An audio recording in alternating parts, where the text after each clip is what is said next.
Hello hi friends, welcome to my channel Sunitha Venkat creations Telugu YouTube channel. అందరికీ నమస్కారం అండి. ఈరోజు వీడియోలో మన టాపిక్ ఏంటంటే ఏపీ రాష్ట్ర వ్యాప్తంగా రేషన్ కార్డు కలిగి ఉన్న వారికి 3 అదిరిపోయే శుభవార్తలు అయితే ప్రకటించడం జరిగింది. సో దానికి సంబంధించిన పూర్తి ఇన్ఫర్మేషన్ అనేది ఈ వీడియోలో అయితే తెలుసుకుందాం. వీడియోని అయితే స్కిప్ చేయకుండా చివరి వరకు చూడండి. వీడియోలోని ఇన్ఫర్మేషన్ నచ్చినట్లయితే ఛానల్ని సబ్స్క్రైబ్ చేసుకోండి. వీడియో యాక్చువల్ అనిపిస్తేనే కనుక మీ ఫ్రెండ్స్ అండ్ ఫ్యామిలీ మెంబర్స్కు మా వీడియోస్ను షేర్ చేసి నాకు సపోర్ట్ చేయండి. అలాగే చాలామంది వీడియోస్ చూస్తున్నారు కానీ లైక్ చేయట్లేదు. మీరు ఎన్ని లైక్ చేస్తే వీడియో కూడా ఎక్కువ మందికి రీచ్ అవ్వడం జరుగుతుంది. తద్వారా వీడియోలోని ఇన్ఫర్మేషన్ ఎక్కువ మందికి తెలిసే అవకాశం అయితే ఉంటుంది. ఇక లేట్ చేయకుండా టాపిక్లోకి వెళ్ళిపోదాము. సో ఏపీ రాష్ట్ర వ్యాప్తంగా ఏపీలో రేషన్ కార్డు కలిగి ఉన్న వారికి 3 అదిరిపోయే శుభవార్తలను సీఎం చంద్రబాబు నాయుడు గారు అయితే గనక ప్రకటించడం అయితే జరిగింది. అందులో భాగంగా చూసుకున్నట్లయితే మొదటిది మనకు రేషన్ కార్డ్స్కు సంబంధించి అనమాట.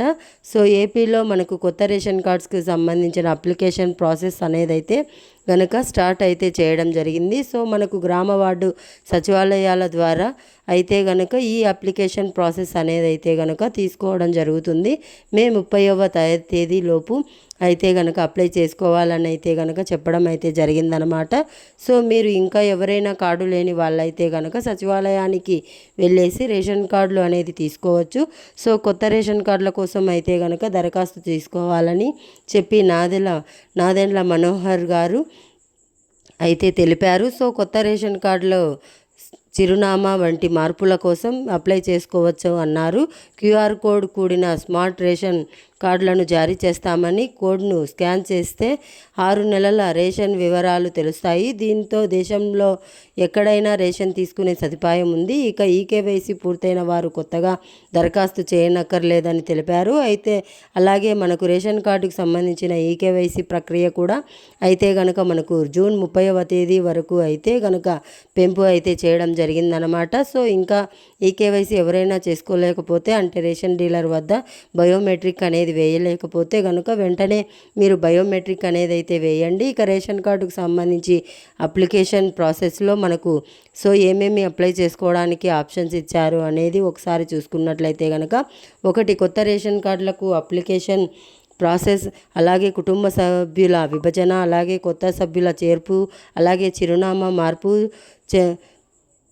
వారి చనిపోయిన వారి పేర్ల తొలగింపు, ఇక బియ్యం కార్డుకు స్వచ్ఛందంగా వదులుకోవడం అంటే సరెండర్ చేయడం అన్నమాట. సో ఈ ఆప్షన్ అయితే ఎనాబుల్ చేయడం జరిగింది. అందువల్ల మీరు గ్రామ వార్డు సచివాలయానికి అయితే గనుక దానిరైతే గనుక అప్లై అయితే చేసుకోవచ్చు అనమాట. సో మనకు జూన్ 1వ తేదీ నుంచి అయితే గనుక కొత్త రేషన్ కార్డు అందిస్తారు. సో ఆల్రెడీ రేషన్ కార్డులు ఉండే వాళ్ళకు కూడా కొత్త రేషన్ కార్డులు అయితే అందించడం అయితే జరుగుతుంది. అలాగే మనం ఏటీఎం కార్డు సైజులో ఉన్నటువంటి ఈ రేషన్ కార్డులను అయితే గనుక అందించబోతున్నారనమాట. సో ఇది మనకు రేషన్ కార్డులకు సంబంధించి లేటెస్ట్ అప్డేట్. ఇక తర్వాత పథకం చూసుకున్నట్లయితే పెన్షన్కు సంబంధించి అన్నమాట.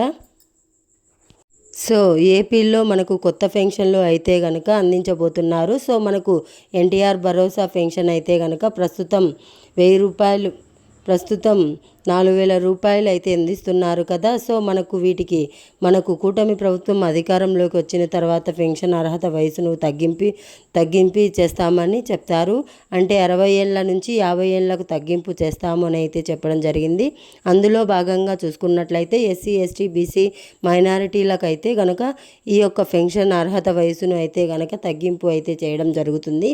ఈ మే నెలలో అయితే గనక ఈ పెన్షన్లకు సంబంధించిన విధి విధానాలు, గైడెన్స్ అయితే గనక ప్రభుత్వం విడుదల అయితే చేయబోతుందన్నమాట. సో అందువల్ల ఏంటంటే గనక మనకు పెన్షన్లు అయితే గనక విడుదల అయితే చేయడం జరుగుతుంది. సో దాదాపు 5 లక్షల మందికి కొత్త పెన్షన్లు అయితే గనక శాంక్షన్ చేస్తారు. వీళ్లకు కూడా జూన్ 1వ తేదీ నుంచి అయితే గనక పెన్షన్కి సంబంధించి ఆ డబ్బులు అయితే గనక అందజేయడం అయితే జరుగుతుందన్నమాట.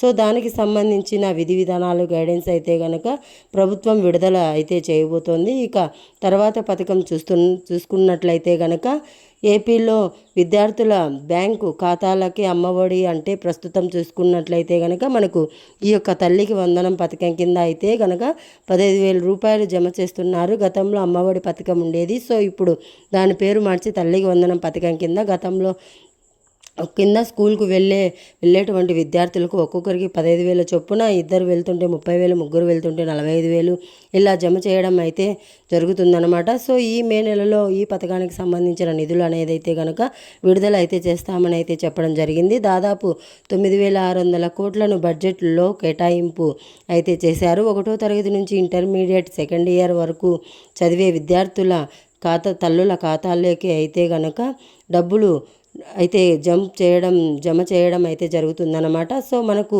మే నెలలో అయితే కనుక అప్లికేషన్ ప్రాసెస్ అనేది అయితే ఉంటుంది. సో మే ఎండింగ్లో కానీ మనకు జూన్ మొదటి వారంలో కానీ ఈ పథకానికి సంబంధించి నిధులు అయితే విడుదల చేస్తామని చెప్పారు. ఎగ్జాక్ట్గాను 12వ తేదీలోపు, అంటే అంతకు ముందులోనే మనకు డబ్బులు విడుదల చేస్తారు అయితే కనుక చెప్పడం అయితే జరిగిందనమాట. ఇక తర్వాత పథకం చూసుకున్నట్లయితే రైతులకు సంబంధించి అనమాట. సో ఏపీలో రైతులకైతే అన్నదాత సుఖీభవ పథకం, అలాగే పిఎం కిసాన్ ద్వారా అయితే కనుక ఈ మే నెలలో డబ్బులు అయితే విడుదల చేయబోతున్నారు. పిఎం కిసాన్ పథకానికి సంబంధించిన 20వ విడత, అలాగే అన్నదాత సుఖీభవ పథకానికి సంబంధించిన మొదటి విడత డబ్బులు విడుదల చేస్తున్నారు. మనకి పిఎం కిసాన్ ద్వారా అయితే కేంద్ర ప్రభుత్వం 6,000 రూపాయలు, అన్నదాత సుఖీభవ పథకం కింద 14,000 రూపాయలు, మొత్తంగా కలుపుకొని 20,000 రూపాయలు అయితే విడుదల చేస్తారు. అది కూడా మే నెలలోనూ, అక్టోబర్లోనే, అలాగే ఫిబ్రవరిలోని విడతల వారీగా అయితే జమ చేయడం జరుగుతుంది.